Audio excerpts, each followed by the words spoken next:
کل قمر صاحب اور مجھے صاحب دونوں ہی آئے ہوئے تھے. ہاں آپ دونوں ہی آئے تھے. ہاں اور کل ہی ضرورت پڑی تھی آپ کی. آج ہی گھر میں بوریاں نہ ہوا والی بات تھی. وہیں الٹ ہے وہ تو. ہاں وہ تو آ جائیں اور گھر میں بوریاں نہ ہوا تھا نا. آپ بوریا تھا لیکن آپ دونوں نہیں تھے. آج شام کو آپ مجھ سے وہ ڈکٹیشن لینا ذرا. وہ جو ہومیوپیتھی کلاس کی آخری کتاب کی آخری ریڈنگ ہو رہی ہے نا، وہ ختم ہو چکی ہے پہلے سے، مگر جو ٹھیک کرتے ہیں اس میں پھر غلطیاں رہ جاتی ہیں کچھ. تو آپ اس کے ماہر ہیں ریڈنگ لینے کے ہیں. ٹھیک ہے، آج رات تک جتنا بھی وقت لگ سکے اسی پہ لگانا ہے.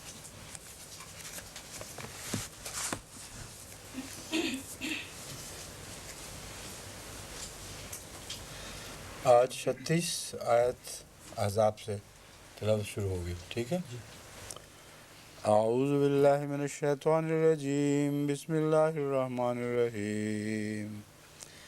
ان المسلمین والمسلمات والمؤمنین والمؤمنات والقانتین والقانتات والصادقین والصادقات والصابرین والصابرات والخاشعین والخاشعات والمتصدقین والمتصدقات والصائمین والصائمات والحافظین فروجہم والحافظات والذاکرین اللہ کثیرا والذاکرات اعد اللہ لہم مغفرۃ واجرا عظیما. وما كان لمؤمن ولا مؤمنة إذا قضى الله ورسوله أمرا أن يكون لهم الخيرة من أمرهم ومن يعص الله ورسوله فقد ضل ضلالا مبينا. وإذ تقول للذي أنعم الله عليه وأنعمت عليه أمسك عليك زوجك واتق الله وتخفي في نفسك ما الله مبديه وتخشى الناس والله حق أن تخشاه فلما قضى زيد منها وطرا زوجناكها لكي لا يكون على المؤمنين حرج في أزواج أدعيائهم إذا قضوا منهن وطرا وكان أمر الله مفعولا. ما كان على النبي من حرج فيما فرض الله له سنة الله في الذين خلوا من قبل وكان أمر الله قدرا مقدورا. للذين يبلغون رسالات الله ويخشونه ولا يخشون أحدا إلا الله وكفى بالله حسيبا. ما كان محمد أبا أحد من رجالكم ولكن رسول الله وخاتم النبيين وكان الله بكل شيء عليما.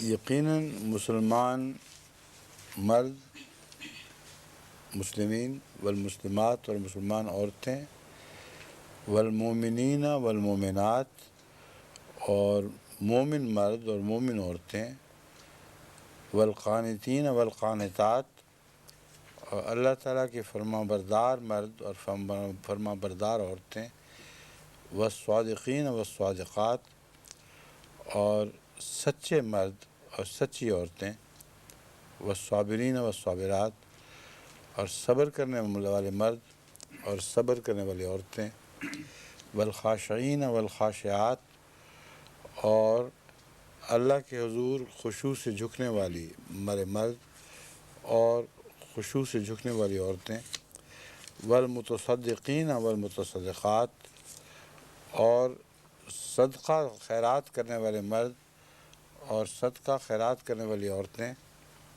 والصائمین والصائمات، اور روزہ رکھنے والے مرد اور روزہ رکھنے والی عورتیں، والحافظین فروجہم والحافظات، اور اپنی شرمگاہوں کی حفاظت کرنے والے مرد اور حفاظت کرنے والی عورتیں، والذاکرین اللہ کثیراً والذاکرات، اور اللہ کا ذکر بکثرت کرنے والے مرد اور اللہ کا ذکر بکثرت کرنے والی عورتیں، اعد اللہ لہم مغفرۃ واجرا عظیما، ان کے لیے اللہ تعالیٰ نے مغفرت اور بہت بڑا اجر مقرر کر رکھا ہے، تیار کر رکھا ہے۔ عادہ،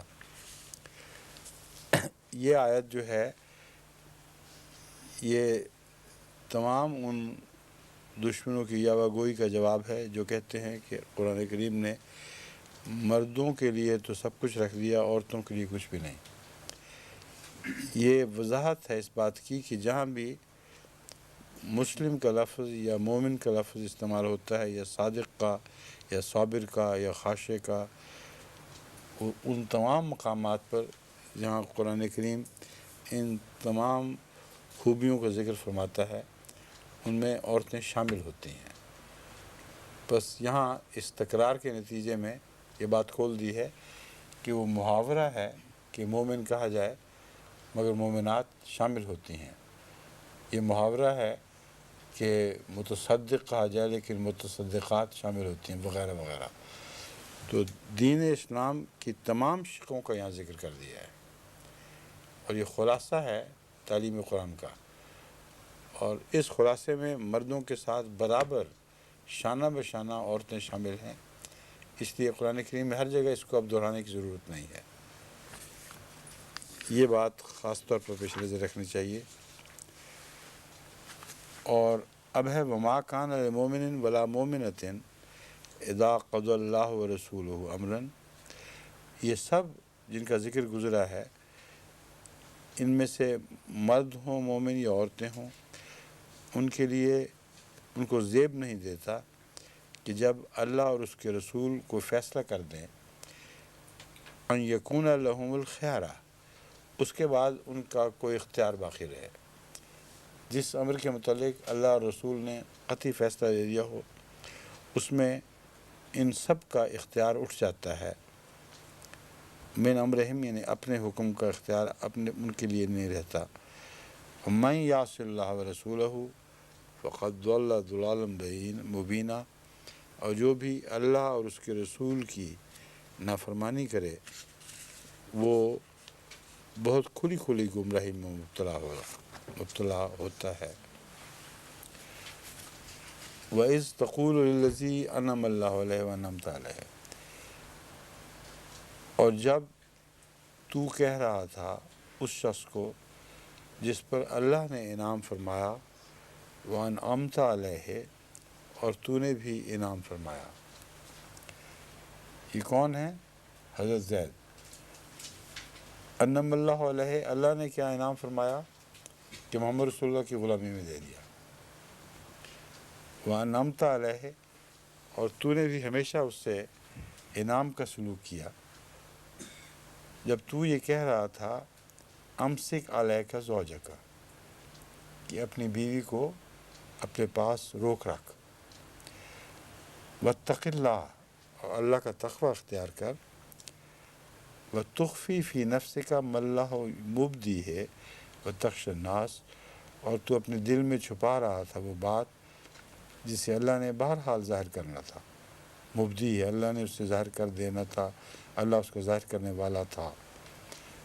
وتخشی الناس، اور تو لوگوں سے گھبرا رہا تھا۔ یہ آیت کریمہ وہ ہے جس کو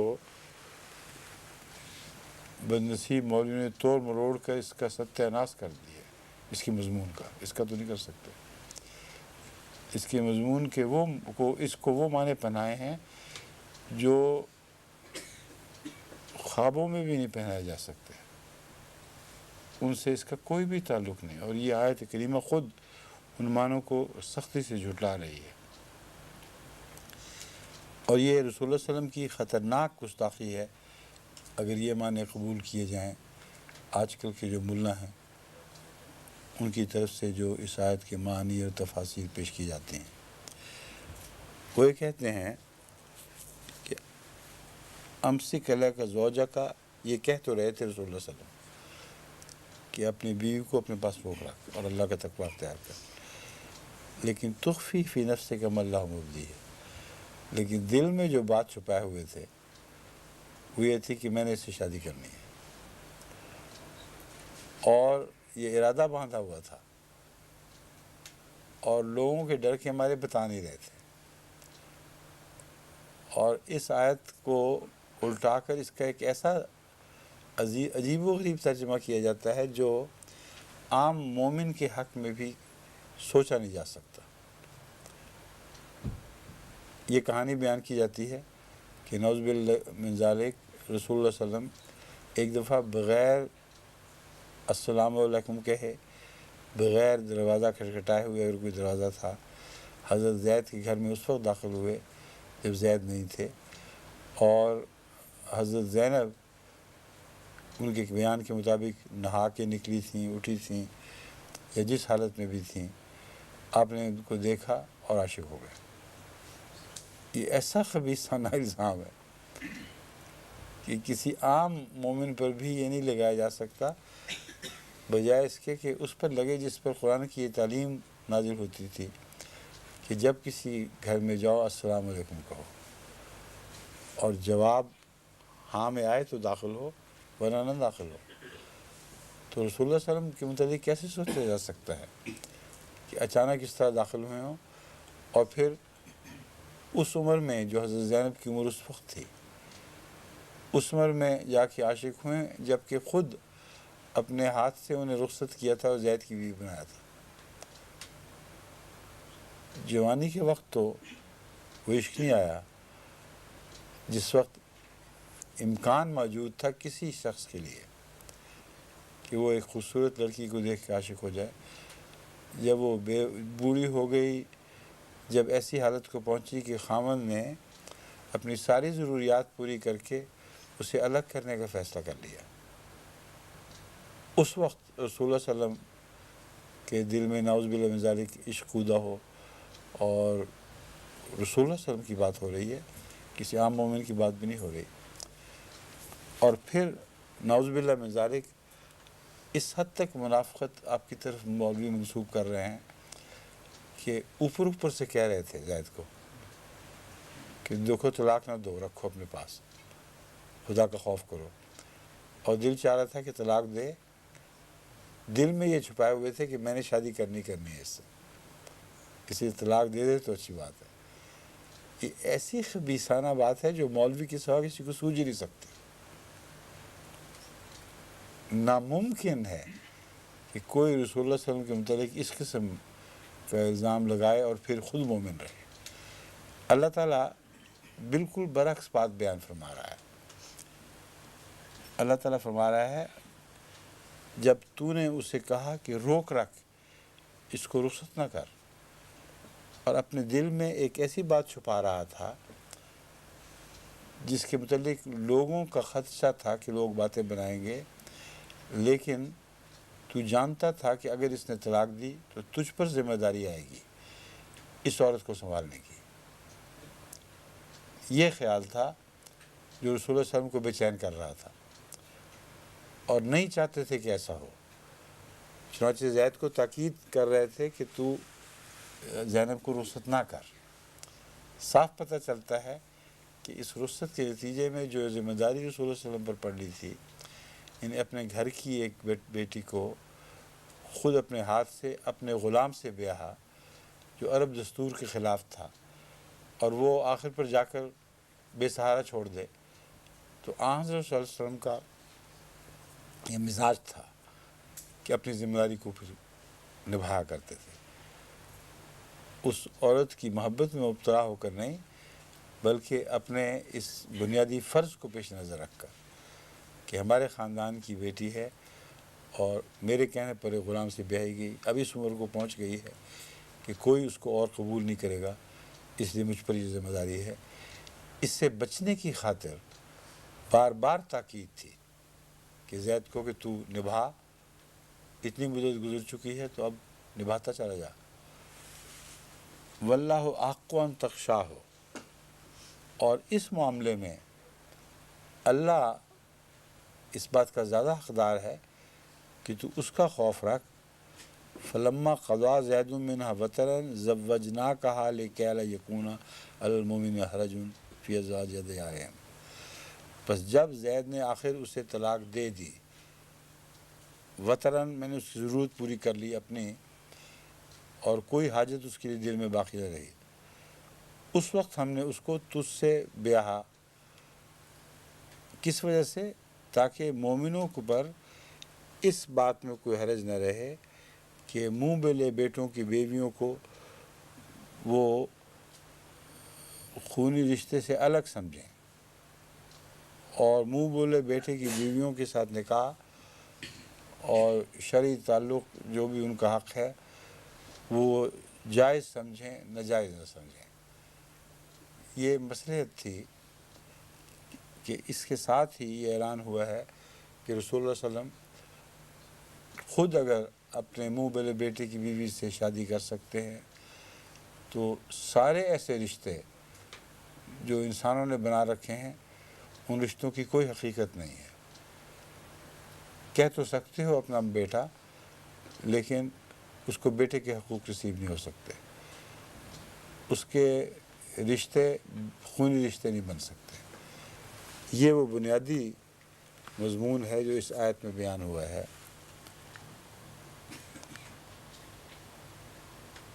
لا یکون علی المؤمنین حرج فی ازواج ادعیائہم اذا قضوا منہن وطرا.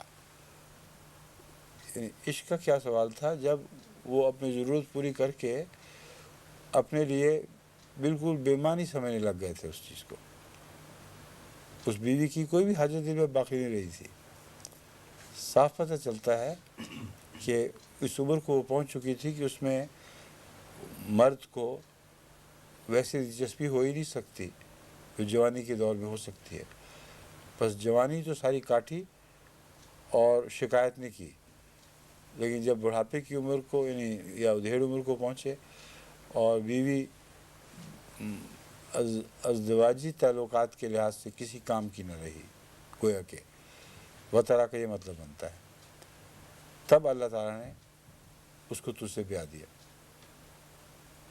اس لیے بھی کہ کسی کے پاگل کے دماغ میں یہ وہم بھی نہ آئے کہ تیری خواہش تھی. اس حالت میں تجھ سے بیاہ ہے جب لوگ گھبراتے ہیں، پہلی بیویاں موجود، عمر بڑی ہو چکی ہے اور طبی طور پر مزاج اس طرف مائل ہو ہی نہیں سکتا، تو محض ایک ذمہ داری کا بوجھ تھا جو تجھ پر ڈالا جانا تھا. اس بوجھ کو خدا تعالیٰ کی خاطر تو نے اٹھایا ہے، اور وکان امر اللہ مفعولا، اور اللہ کی تقدیر نے ہو کر رہنا تھا. یہ ازل سے مقدر تھا کہ اسی طرح ہوگا، اور اس طرح تو دنیا کے سامنے ایک اور نمونہ بھی پیش کرے گا. یہ خونی رشتوں کا، یہ زبانی رشتوں سے جو فرق کیا گیا ہے، یہ پہلی دفعہ مذہب میں اتنی صفائی سے فرق کیا گیا ہے، اور یہ اسلام کے کامل ہونے کی ایک دلیل ہے. تمام احکامات جو انسانی ضرورتوں کو پورا کرنے والے ہیں وہ سارے قرآن حکیم میں دے دیے گئے ہیں. وَمَا كَانَ عَلَى النَّبِيِّ مِنْ حَرَجٍ فِي مَا فَرَضَ اللَّهُ لَهُ. اب یہ دیکھ لیں، صاف پتہ چلا حرج کیا تھا. نبی کے دل میں جو اللہ نے فرض کر رکھا ہے اس کے خلاف بے رغبتی نہیں ہونی چاہیے، یا اس کے خلاف دل میں کراہت محسوس نہیں ہونی چاہیے. بجائے اس کے کہ رسول اللہ صلی اللہ علیہ وسلم چاہتے، قرآن یہ بیان کر رہا ہے کہ اللہ نے فرض کیا تھا، رسول اس پہ حرج سمجھ رہا تھا اور گھبرا رہا تھا. اگر رسول کی یہ خواہش ہوتی تو حرج کیسا تھا؟ وَمَا كَانَ عَلَى النَّبِيِّ مِنْ حَرَجٍ فِي مَا فَرَضَ اللَّهُ لَهُ. جس چیز کو اللہ نے اس پر فرض کر دیا ہے اس پہ اس کو حرج محسوس نہیں کرنا چاہیے.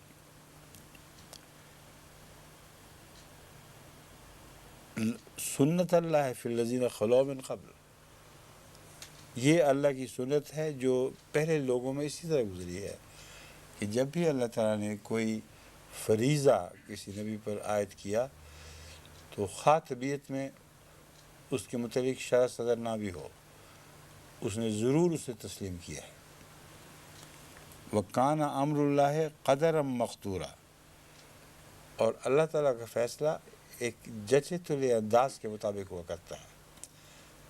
قدر مقدورہ کا مطلب ہے ایک ایسی تقدیر ہے جسے ضرور جانی ہونا ہے، اور دوسرا یہ کہ اسی میں بہتری ہوتی ہے۔ قدر مقدورہ ایک ایسی تقدیر ہے جو جچی تلی بین ہی مناسب ہے۔ للذین یبلغون رسالات اللہ ویخشونہ ولا یخشون احدا الا اللہ، یہ ان لوگوں کے حق میں، للذین یبلغون، وہ لوگ جو اللہ کی رسالات یعنی اس کے پیغامات کو آگے پہنچاتے ہیں، ویخشونہ، اور اس سے ڈرتے ہیں، ولا یخشون احدا الا اللہ، اور اللہ کے سوا کسی ایک سے بھی نہیں ڈرتے، وکفیٰ باللہ حسیبا، اور اللہ حساب لینے کے لحاظ سے بہت کافی ہے۔ للذین سے مراد جو من الذین خلو من قبل، یہ وہ لوگ ہیں جس میں تمام انبیاء داخل ہو جاتے ہیں، یعنی وہ لوگ ہیں جو پیغام پہنچاتے ہیں اور ہرگز اس معاملے میں کسی سے ڈرتے گھبراتے نہیں۔ اب وہ مشہور آیت جو بڑی دیر سے امت میں مابین نزاع بنی ہوئی ہے وہ آ رہی ہے، ما کان محمد ابا احد من رجالکم۔ اس اجازت کے ساتھ ہی یہ بھی ثابت ہوا کہ اس رشتے سے بھی کوئی بیٹا پیدا نہیں ہوگا، اور وطرہ کے پورا ہونے کا ایک یہ بھی معنی ہے۔ حضرت زینب کے بطن سے بھی کوئی بیٹا مقدر نہیں تھا، اور یہ عجیب بات ہے کہ نبوت کے بعد جتنی بھی شادیاں ہوئیں رسول صلی اللہ علیہ وسلم کی، کسی سے کوئی بیٹا پیدا نہیں ہوا سوائے ماریا کے، قبطیہ کے، اس کے سوا کہیں کوئی کسی بیٹے کا نشان نہیں ملتا، کسی اولاد کا بھی نشان نہیں ملتا۔ جو بیٹیاں پیدا ہوئیں وہ حضرت خدیجہ کے بطن سے ہوئیں اور پہلے ہوئیں، اور جو بیٹے پیدا ہوئے وہ بھی حضرت خدیجہ کے بطن سے پیدا ہوئے، اور نبوت سے پہلے وفات پا چکے تھے، ایک بھی بیٹا زندہ نہیں تھا، اور کسی اور زوجہ مطہرہ کے بطن سے نبوت کے بعد کوئی اولاد نہیں ہے، صرف حضرت ماریہ قبطیہ کے بطن سے ہے، اور وہ ایک ہی بیٹا ہے جو بچپن میں وفات پا جاتا ہے، اور آیت خاتم النبیین اس سے پہلے نازل ہو چکی ہے، جس کا ایک یہ بھی مطلب ہے کہ اس بیٹے نے زندہ نہیں رہنا تھا، ورنہ ایک دوسرے سے متضاد باتیں ہو جاتی۔ آیت خاتم النبیین کے ہوتے ہوئے وہ بیٹا پیدا ہوا، اور اس کے ہوتے ہوئے وہ بیٹا فوت ہو گیا۔ اب یہ مجھے واضح یاد نہیں کہ آیت خاتم النبیین سے پہلے پیدا ہو کر بعد میں فوت ہوا ہے یا بعد میں پیدا ہوا اور فوت ہوا۔ 5 ہجری کی ہے آیت خاتم النبیین، ہاں جی، اور 9 ہجری میں پیدا ہو کے 18 ماہ بعد 9 ہجری، وہی بعد والی پہلی والی بات درست ہے، یعنی آیت خاتم النبیین کے بعد پیدا ہوا اور بعد ہی فوت ہوا، اور اس کا بعد پیدا ہونا قطعی ثبوت اس بات کا تھا کہ وہ زندہ نہیں رہے گا، کہ ما کان محمد ابا احد من رجالکم، یہ واضح اعلان موجود تھا۔ اب اس میں چند باتیں ہیں اس آیت کریمہ سے متعلق، بہت سی باتیں ہیں، مگر یہ چند باتیں اس ترجمے کے دوران بتانے والی ضروری ہیں، کہ آج کل بہت کثرت سے دنیا میں لوگ یہ ترجمہ سنتے اور غور کرتے ہیں، اور بنیادی مسائل ان تک پہنچانے کا یہ ایک ذریعہ بن گیا ہے۔ ما کان محمد ابا احد من رجالکم، ایک بات تو یہ ہے کہ اس شادی کے باوجود کوئی بیٹا نہیں ہونا تھا. دوسری بات یہ احد من رجالکم، تمہارے مردوں جیسا کوئی اس کا بیٹا نہیں ہے. یعنی اگر کوئی بیٹا ہے تو اور معنوں میں ہے. جس قسم کے مرد تم بنا رہے ہو تمہارے بیٹے ہوا کرتے ہیں ویسا اس کا بیٹا نہیں ہے. ولاکن رسول اللہ و خاتم النبی، لیکن اللہ کا رسول ہے اور خاتم النبیین ہے. اس کا ترجمہ غیر احمد یہ کرتے ہیں کہ محمد رسول اللہ ایک ایسا شخص ہے جس کا دنیاوی لحاظ سے بھی کوئی بیٹا نہیں، یعنی نسل کے لحاظ سے اس کا کوئی بیٹا موجود نہیں، اور روحانی لحاظ سے بھی اس کا کوئی بیٹا نہیں ہوگا، کیونکہ رسالت ختم ہو چکی ہے. سب سے اعلیٰ روحانی بیٹا آن صلی اللہ علیہ وسلم کا نبی ہو سکتا تھا. یعنی آپ کی روحانی اولاد میں اللہ تعالیٰ رسالت عطا فرمائے. اور غیر احمدیوں کے ترجمے کے مطابق نہ آپ کا جسمانی بیٹا ہے نہ آپ کا روحانی بیٹا مقدر ہے، کیونکہ سب نبیوں کو یہ ختم کر بیٹھا ہے. تمہارے جیسے لوگوں کے مرد بیٹوں کو تو ویسے ہی ختم کر چکا، اور روحانی لحاظ سے نبی اس کے بیٹے ہو سکتے تھے، ان کو ختم کر دیا. وَكَانَ اللَّهُ بِكُلِّ شَيْءٍ عَلِيمًا، اور اللہ تعالیٰ ہر چیز کا علم رکھتا ہے. اب سوال یہ ہے کہ خاتم النبیین میں اگر اس سے پہلے سب نبی ختم کر دیے گئے ہیں تو رسول اللہ صلی اللہ علیہ وسلم کی یہ فضیلت ہے یا نعوذ باللہ من ذالک کوئی نقص واقع ہوتا ہے؟ پہلی بات یہ ہے الزام ہے یا ابتر ہوگا. ابتر وہ دنیا کے لحاظ سے کہہ رہے تھے. یہ آیت گویا یہ اعلان کر رہی ہے تم بیوقوفوں کو پتہ نہیں، دنیا کے لحاظ سے نہیں روحانی لحاظ سے بھی ایسا ہی ہے، کیونکہ اس کے بعد اس کی امت میں کوئی نبی نہیں آ سکتا. یہ ترجمہ نہایت بیہودہ اور غلط ترجمہ ہے. دوسرے مولوی جو یہ عقیدہ بیان کرتے ہیں ان کے ترجمے کے بھی مخالف ہے. النبیین میں ہر قسم کے نبی، تمام نبی داخل ہوتے ہیں، سب کے خاتم ہیں. کیا حضرت عیسیٰ ان نبیوں میں داخل ہیں کہ نہیں؟ اگر وہ النبیین میں داخل ہیں تو ان کو ختم ہو جانا چاہیے تھا. اور یہ جو خاتمہ بیان کرتے ہیں یہ دو طرح کا خاتمہ ہے، یعنی مادی لحاظ سے بھی، زندگی کے لحاظ سے بھی، اور روحانی لحاظ سے بھی.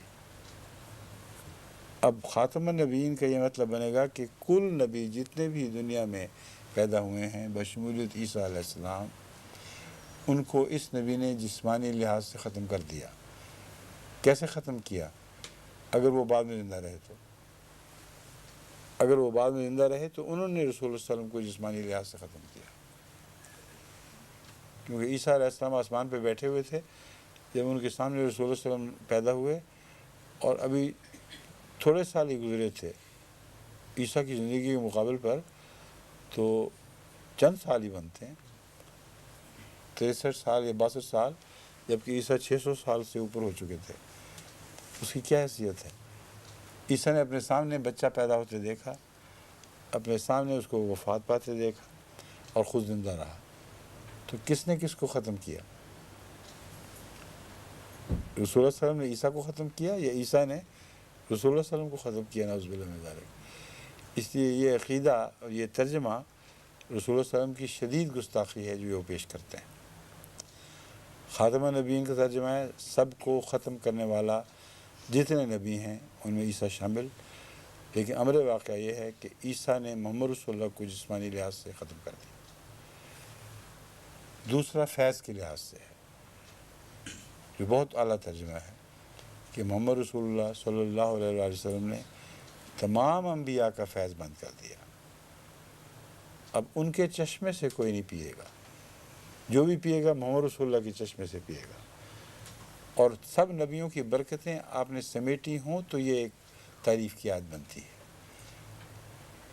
مطلب یہ بنتا ہے کہ کل نبیوں نے مل کر بھی یا الگ الگ بھی جتنا بھی فیض بنی نوع انسان کو پہنچایا تھا وہ اب محمد رسول اللہ صلی اللہ علیہ وسلم کے کوثر سے بنی نوع انسان کو ملے گا، اور ان کی ضرورت نہیں رہی، ان کا فیض ختم ہو گیا ہے۔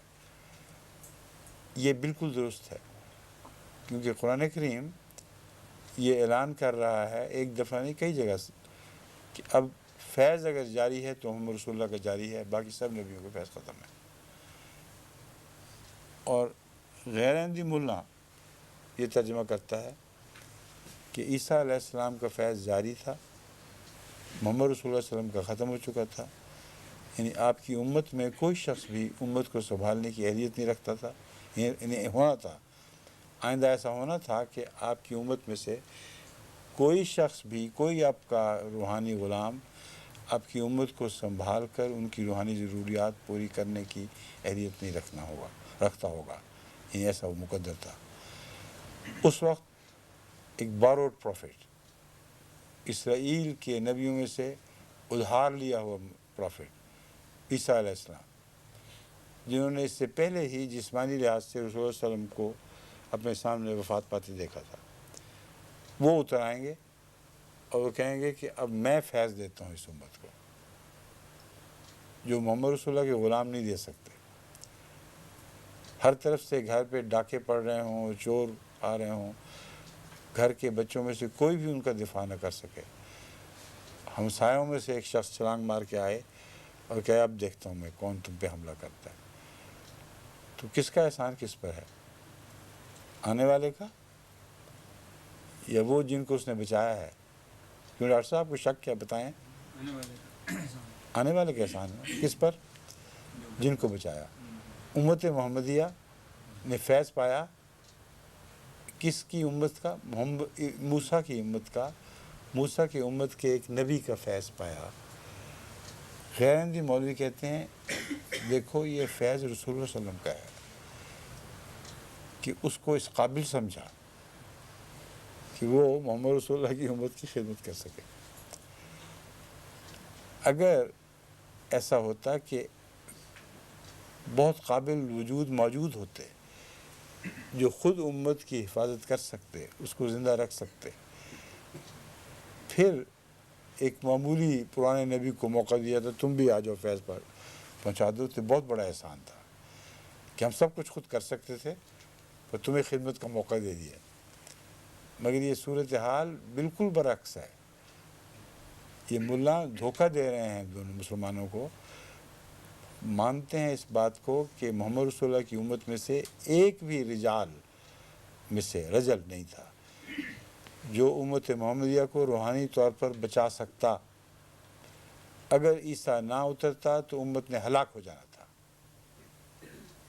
اور یہ وہی مضمون ہے جو رسول اللہ صلی اللہ علیہ وسلم کی ایک حدیث سے ثابت ہے کہ کیسے یہ امت ہلاک ہو سکتی ہے جس کے اول میں ہوں اور آخر پر عیسیٰ ابن مریم۔ صرف فرق یہ ہے کہ ہم اس عیسیٰ ابن مریم کو محمد رسول اللہ کی امت میں پیدا ہونے ہو کر منصب عیسویت تک پہنچنے والا نبی سمجھتے ہیں۔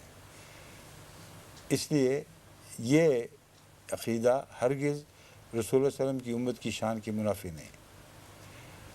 یہ عیسیٰ ابن مریم پرانے نبی کو سمجھتے ہیں جو موسی امت کا ایک نبی تھا، جو رسول الی بنی اسرائیل تھا۔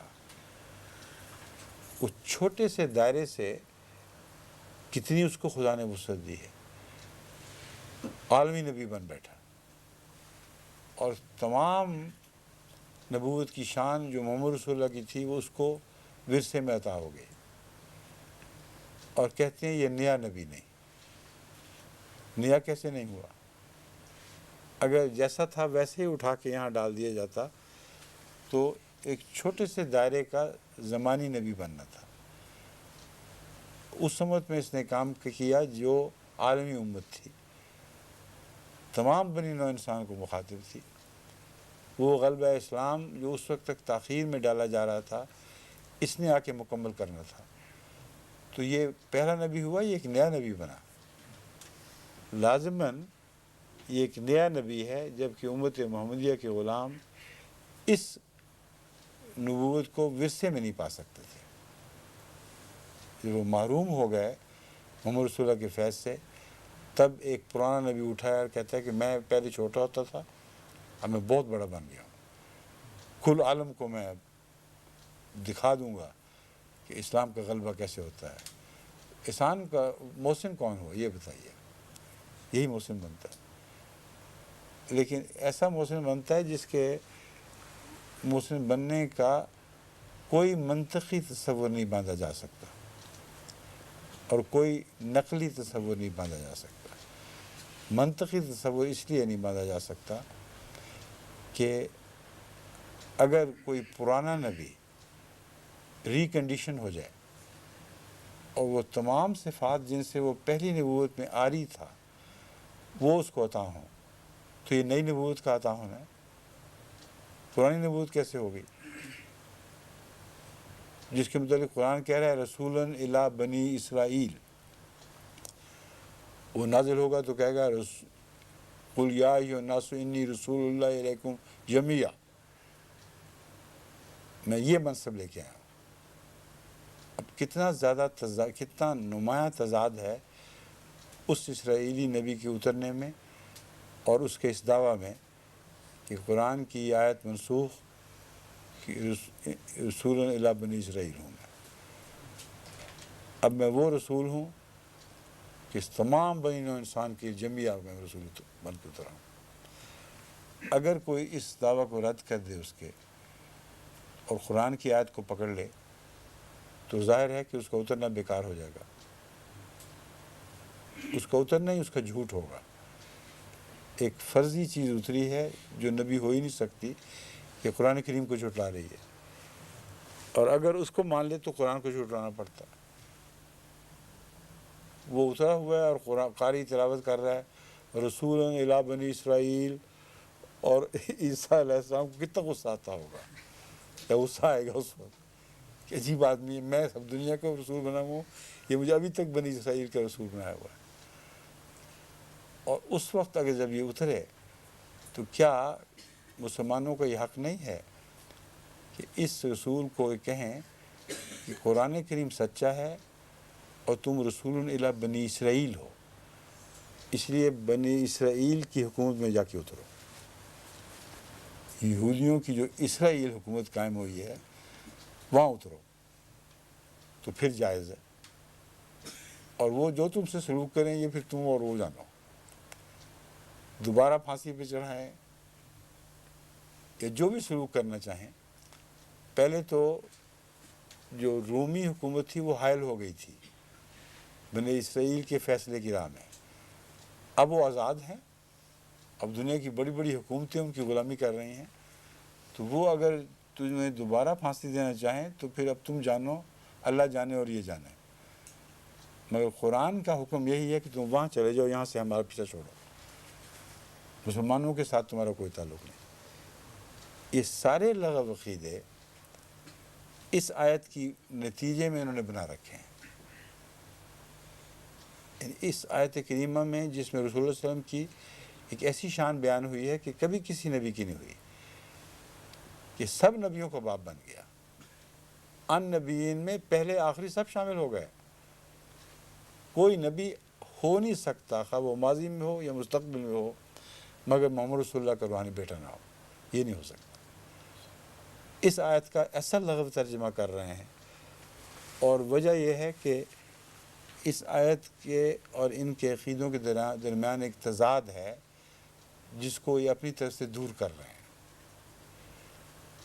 رسول اللہ صلی اللہ علیہ وسلم پر یہ آیت خاتم النبیین انڈیپینڈنٹلی نازل ہوئی ہے، اس کا مسیح کی حیات یا وفات سے کوئی دور کا بھی تعلق نہیں۔ بہت جاہل ہیں جو یہ کہتے ہیں کہ اس آیت کریمہ کا حضرت عیسیٰ کی وفات یا حیات سے کوئی تعلق ہے، کوئی دور کا بھی تعلق نہیں۔ یہ تعلق باندھ کیوں رہے ہیں؟ اس لیے کہ ان کے دو عقیدے ہیں، ایک عیسیٰ علیہ السلام کو زندہ مانتے ہیں اور اترنا ان کا مانتے ہیں، دوسرا یہ مانتے ہیں کہ رسول اللہ صلی اللہ علیہ وسلم کے بعد کوئی نبی نہیں۔ تو اب یہ انہوں نے عقیدہ اس طرح گھڑا ہے کہ رسول اللہ صلی اللہ علیہ وآلہ وسلم کے بعد کوئی نیا نبی نہیں بنایا جائے گا، یہ مطلب ہے ختم نبی۔ ہرگز کسی نئے نبی کے بننے کا سوال نہیں پیدا ہوتا، آپ آخری آ چکے۔ اور نبوت کی ضرورت باقی رہے گی کہ نہیں؟ کہتے ہیں ہاں وہ ضرورت باقی ہے۔ تو کس طرح وہ پوری ہوگی؟ ضرورت باقی اور علاج غائب، نبی آ نہیں سکتا اور ضرورتیں آتی رہیں گی۔ تو مولویوں نے کہا کہ فکر نہ کرو، اللہ میاں بہت ہوشیار ہے، اللہ میاں نے اسی وجہ سے ایک پرانا نبی بچا کے رکھا ہوا ہے کہ نئی ضرورت پرانے نبی سے پوری کی جائے۔ اب اگر ضرورت پوری ہوگی تو خاتمیت ختم۔ یہ ہے بنیادی بات۔ وہ کیسا خدا ہے جو رسول اللہ علیہ وسلم کو آخری نبی ہر پہلو سے قرار دے رہا ہو اور جانتا ہو کہ نبوت کی ضرورت باقی ہے، اور یہ ہوشیاری کرے کہ پرانے نبی کو لا کر نئی ضرورت پوری کر رہا ہو۔ اور اگر پرانا نبی ہے تو وہ بنی اسرائیل والا نبی ہے، وہ نئی ضرورت پوری نہیں کر سکتا جو عالمی ضرورت ہے۔ یہ چکر ہے جس میں مولوی پھنس گیا ہے۔ اس بات کو سمجھ گئے نا آپ؟ نئی ضرورت جس کو پرانے نبی نے پورا کرنا تھا وہ وسیع عالمی ضرورت ہے، اور اگر وہ نبی پرانا ہے تو محدود ہے، اگر نیا بنایا گیا ہے تو رسول اللہ صلی اللہ علیہ وسلم کے بعد بنایا گیا ہے، تو یہ مسئلہ بھی ختم ہو گیا کہ نیا نبی نہیں پیدا ہو سکتا۔ تو آیت خاتم نبیین کے تابع مولویوں کا ایسا زبردست توڑ ہے ان کے عقیدوں کا کہ یہ آیت ان کی بجائے ہماری تائید کرتی ہے ہر پہلو سے۔ میں نے پہلے بھی شاید بیان کیا تھا بعض درسوں میں کسی جگہ، ایک دفعہ ایک مولوی صاحب میرے پاس آئے اور آیت خاتم النبیین پر انگلی رکھ دی کہ آج فیصلہ ہو جائے گا۔ میں ان کو گھر وقف جدید کے بعد گھر لے آیا اور وہاں میں نے کہا بیٹھے یہاں آرام سے اور باتیں کرتے ہیں۔ میں نے کہا آپ اس آیت کا خود ترجمہ کریں۔ میں نے کیا تو آپ اعتراض کریں گے کہ آپ نے غلط ترجمہ کر دیا ہے۔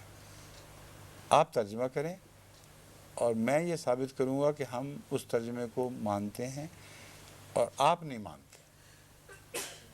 جو ترجمہ آپ کر رہے ہیں آپ اس کو نہیں مانتے، اور جو آپ کر رہے ہیں میں مان رہا ہوں، پھر مسئلہ حل ہو جائے گا۔ کہتا بالکل ٹھیک ہے۔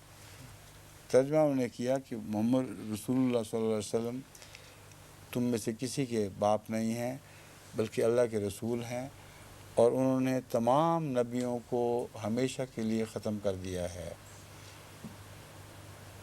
میں نے کہا پکی بات ہوگی؟ کہتے ہاں۔ میں نے کہا ختم کا معنی آپ کریں، جسمانی طور پر ختم کیا یا روحانی طور پر؟ کہتے جسمانی طور پر بھی اور روحانی طور پر بھی۔ میں نے کہا پکے پاؤں پہ کھڑے ہو جائیں۔ اب بتائیں جب رسول اللہ صلی اللہ علیہ وسلم پر یہ آیت نازل ہوئی کوئی نبی زندہ تھا؟ پہلوں کے متعلق اگر یہ دعویٰ ہوتا کہ ان کو انہوں نے جسمانی طور پر ختم کیا ہے تو یہ دعویٰ ایک فرضی دعویٰ تھا۔ آپ کے خود اپنے لحاظ سے اور دنیا کے لحاظ سے آپ ہی اپنی موت مر گئے، خدا نے ان کو وفات دے دی، مر گئے، رسول اللہ صلی اللہ علیہ وسلم نے کیسے ختم کر دیا؟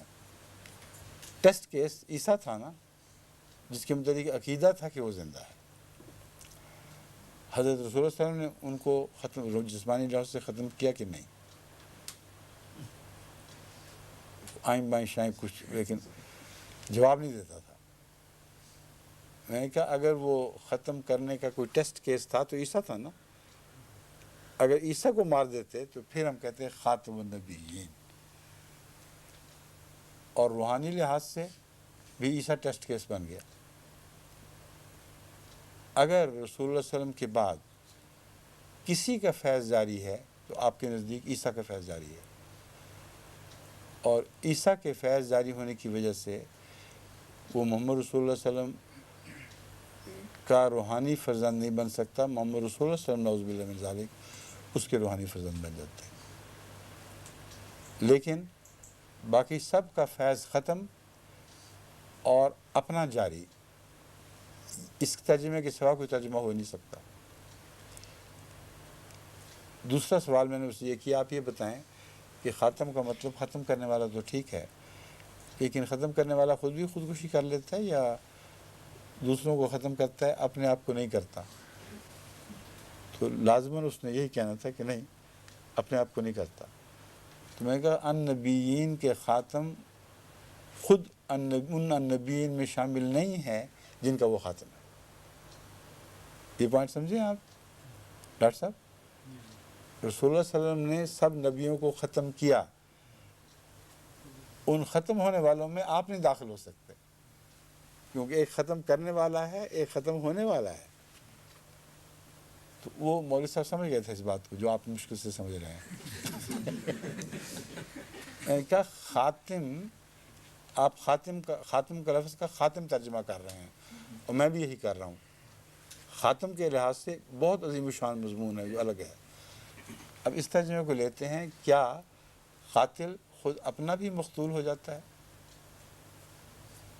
یہ سوال تھا۔ رسول اللہ صلی اللہ علیہ وسلم خاتم ہیں تو دوسرے نبیوں کے خاتم ہیں، اپنے خاتم نہیں ہیں، اپنے فیض کو ختم کرنے والے ہو ہی نہیں سکتے۔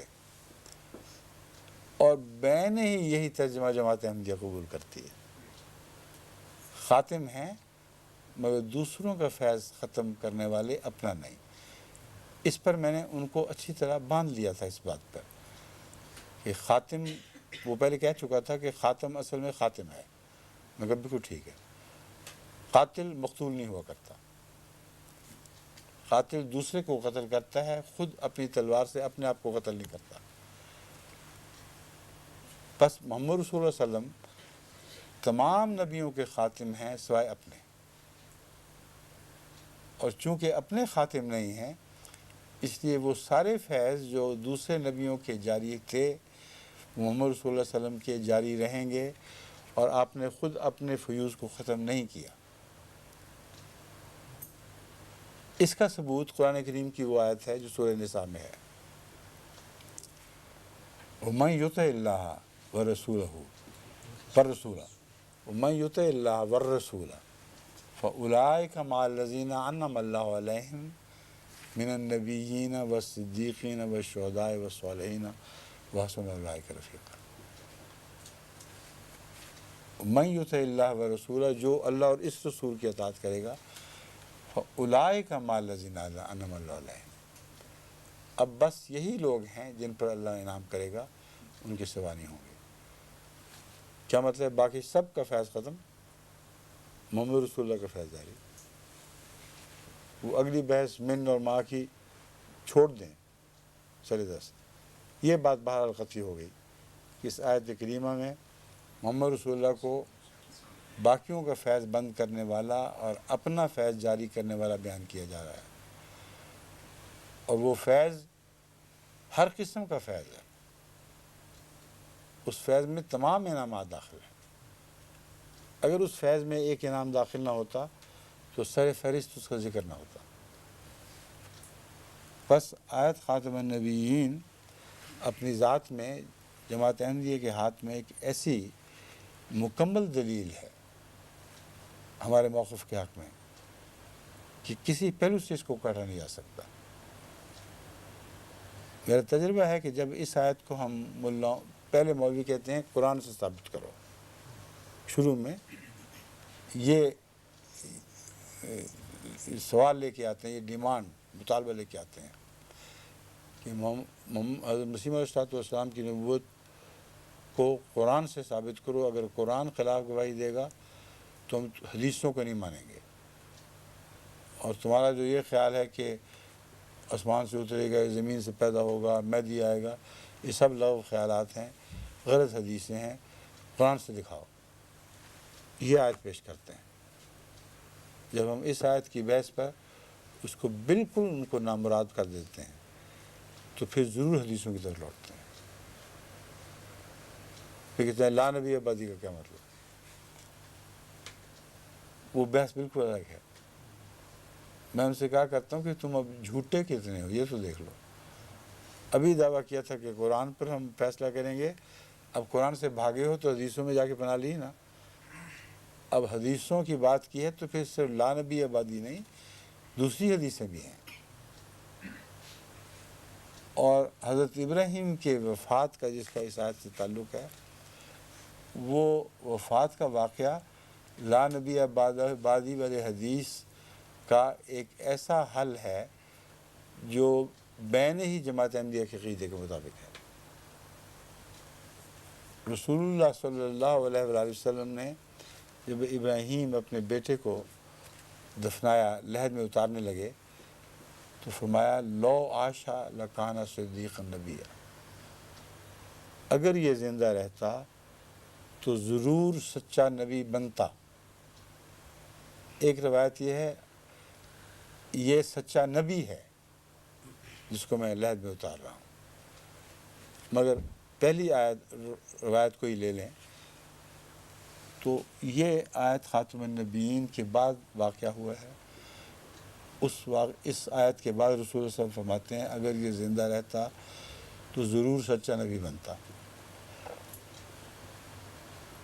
اکثر پرانے متقی علماء نے اس کا یہ ترجمہ کیا ہے کہ خاتم النبیین آیت کا وہ معنی غلط ہے جو عوام الناس میں بیان کیا جاتا ہے. اس کا مطلب نبوت کا بند ہونا نہیں، بلکہ یہ ہے کہ محمد رسول اللہ علیہ وسلم کی روحانی ولادت کے بغیر کوئی شخص نبی نہیں ہو سکتا.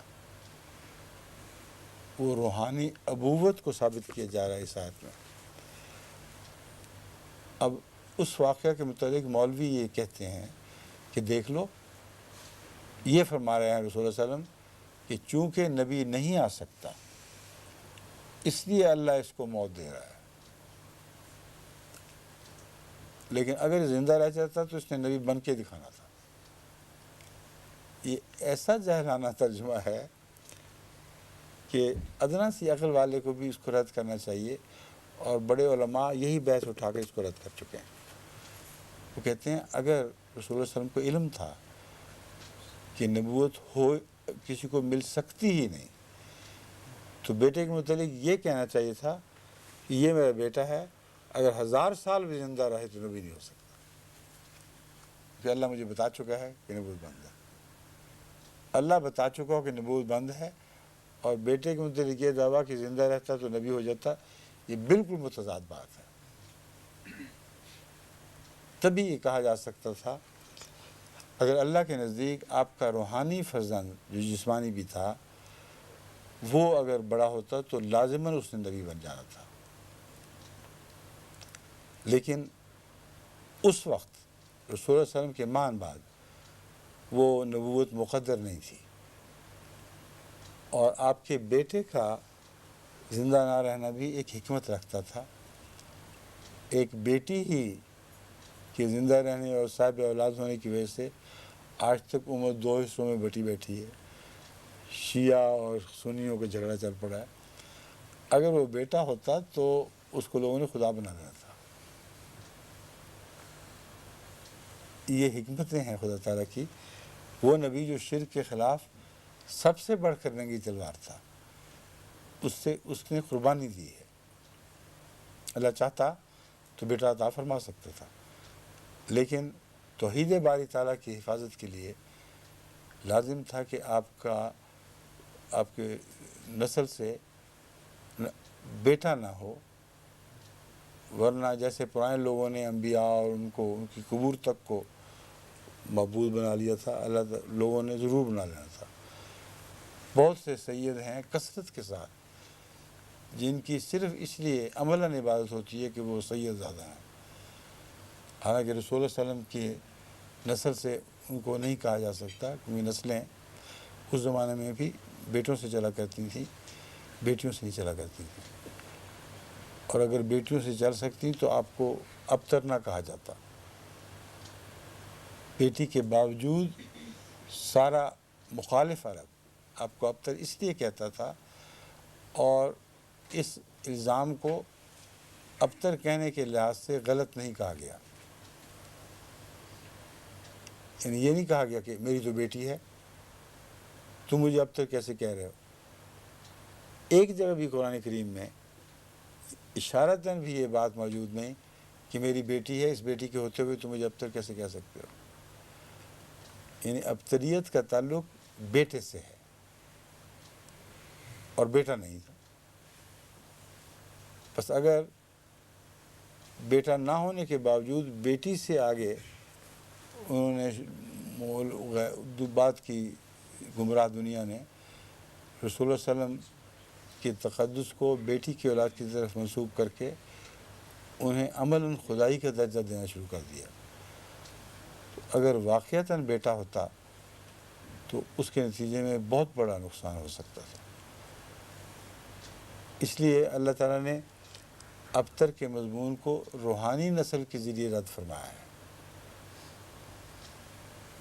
خاتمیت کے معنی یہ نہیں بنتے کہ دنیا کے لحاظ سے بھی ابتر ہے، روحانی لحاظ سے بھی ابتر ہے.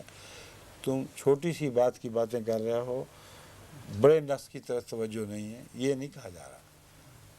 یہ فرمایا جا رہا ہے کہ خاتم النبیین ہونے کے لحاظ سے یہ تو سب نبیوں کا باپ بن گیا، جو تمہارے مردوں جیسے نہیں ہیں، خواہ پہلے ہوں خواہ بعد میں ہوں، ان نبیین. اور ان کا باپ ہونا محمد رسول اللہ صلی اللہ علیہ وسلم کی شان ہے. بس تم ابتر ہو جن کی اولادیں روحانی لحاظ سے منتقل ہو جائیں گی محمد رسول اللہ کی طرف. اور یہ ابتر نہیں ہے جو تمہاری اولادوں کا بھی باپ روحانی باپ بننے والا ہے.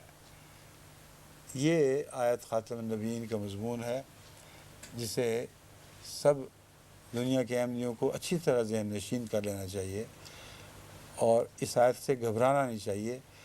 یہ جماعت کی تائید میں سب سے مضبوط دلیل ہے. سمجھ گئے؟ اب 3 منٹ رہ گئے ہیں، اگر کوئی سوال کرنا ہے تو سوال کر لیں، کیونکہ اگلا رکوع شروع ہوا تو پھر اور دیر ہو جائے گی اور ختم 1-2 آیتیں بھی ختم نہیں ہو سکیں گی. یعنی 1-2 آیتیں ختم تو نہیں، یعنی ان کا مضمون ختم نہیں ہو سکے گا. فرمائیں ڈاکٹر صاحب یا کوئی اور کسی کے ذہن میں خاتمیت کے متعلق کوئی سوال ہے تو بتائیں. یہ جو لانبی آبادی والا جو واقعہ ہے حضرت علی رضی اللہ عنہ کے متعلق فرمایا تھا آپ نے؟ نہیں وہ اور ہے. لا نبی آبادی سے تعلق رکھنے والی بہت سی احادیث ہیں. ان میں ایک وہ حدیث ہے جو حضرت علی سے تعلق رکھتی ہے. جب آپ ایک غزوہ پر روانہ ہونے لگے جس میں کچھ لمبا عرصے تک باہر رہنا تھا تو حضرت علی کو آپ نے امیر مقرر فرمایا اور اس وقت یہ فرمایا کہ علی تمہارا امیر ہے سوائے اس کے کہ اس طرح امیر ہے جیسے موسیٰ کے بعد ہارون امیر بنا تھا، سوائے اس کے کہ لا نبی آبادی، میرے بعد یہ نبی نہیں ہوگا. اب اس بات کا تعلق عارضی بات سے تھا، بالکل واضح ہے. یعنی جس عرصے تک میں باہر رہوں گا اس عرصے تک ہارون تو موسیٰ کی عدم موجودگی میں نبی تھا، یہ میری عدم موجودگی میں نبی نہیں ہوگا. یہ بالکل واضح اور کھلی کھلی حدیث ہے. اس کا بعد کے زمانوں سے کوئی تعلق ہی نہیں. سمجھ گئے؟ دوسرا بعد والی حدیث کون سی ہے؟ حضرت عائشہ صدیقہ رضی اللہ تعالی عنہا نے ایک پکارنے والے کی یہ پکار سنی لا نبی بعدہ، تو حضرت عائشہ صدیقہ نے اس کو بلایا اور کہا یہ نہ کہو، اس سے غلط فہمی ہوتی ہے. وقولوا انہ خاتم النبیین، یہ کہو کہ آپ خاتم النبیین ہیں. صاف پتہ چلا کہ خاتم النبیین کا معنی لا نبی آبادی کے اس معنی سے متضاد ہے جو لوگ سمجھتے تھے. اس تضاد کو دور کرنے کے تعلق میں گزشتہ علماء نے یہ تشریح پیش کی ہے کہ لا نبی آبادی کی حدیث سے لوگ یہ جو سمجھتے تھے کہ زمانی لحاظ سے آپ کے بعد کوئی نبی نہ ہوگا، اس کو آیت خاتم النبیین جھٹلا رہی ہے، اس کی تائید نہیں کر رہی. اس وادی کا مطلب ہے کہ محمد رسول اللہ کو چھوڑ کر آپ کے مخالف کہ آپ سے ہٹ کر آپ کے فیض سے الگ اپنا فیض لے کر اٹھنے والا کوئی نبی نہیں ہو سکتا، کیونکہ وہ بادی کا معنی زمانے کے لحاظ سے نہیں کرتے بلکہ مرتبے اور مقام کے لحاظ سے کرتے ہیں۔ اور جن علماء نے یہ بحث اٹھائی ہے، ساتھ قرآن کریم کی یہ آیت بھی پیش کرتے ہیں، فَبِأَيِّ حدیث بعد اللہ و آیاتہ یؤمنون، کہ اللہ اور اس کے نشانوں کے بعد اور کون سی بات مانتے ہیں؟ تو اللہ کا بات کوئی ہے مگر مخالفت کے معنوں میں، اللہ کو چھوڑ کر اس کی باتوں سے ہٹ کر بھی کوئی ایسی بات ہے جو ماننے کے قابل ہے۔ تو اس آیت، اس حدیث میں جس میں حضرت عائشہ کا واقعہ گزرا ہے، علماء نے یہ تشریح کی ہے کہ آپ کی مراد یہ تھی کہ بادی سے مراد رسول اللہ صلی اللہ علیہ وسلم کو چھوڑ کر آپ کے علاوہ آپ سے ہٹ کر نبی کی نفی ہے، اور خاتم النبیین میں یہ معنی ہے کہ جو بھی ہوگا وہ آپ کے تابع ہوگا اور آپ کے فیض سے نبی بنے گا۔ سمجھ گئے؟ اچھا، وہ یہ مضمون بھی مکمل ہو گیا اور وقت بھی ٹھیک ہے۔ لیں جی، اور پھر وقت لے لینا پریشٹی سے، پریشٹی جو آپ ہی ہوں گے آگے۔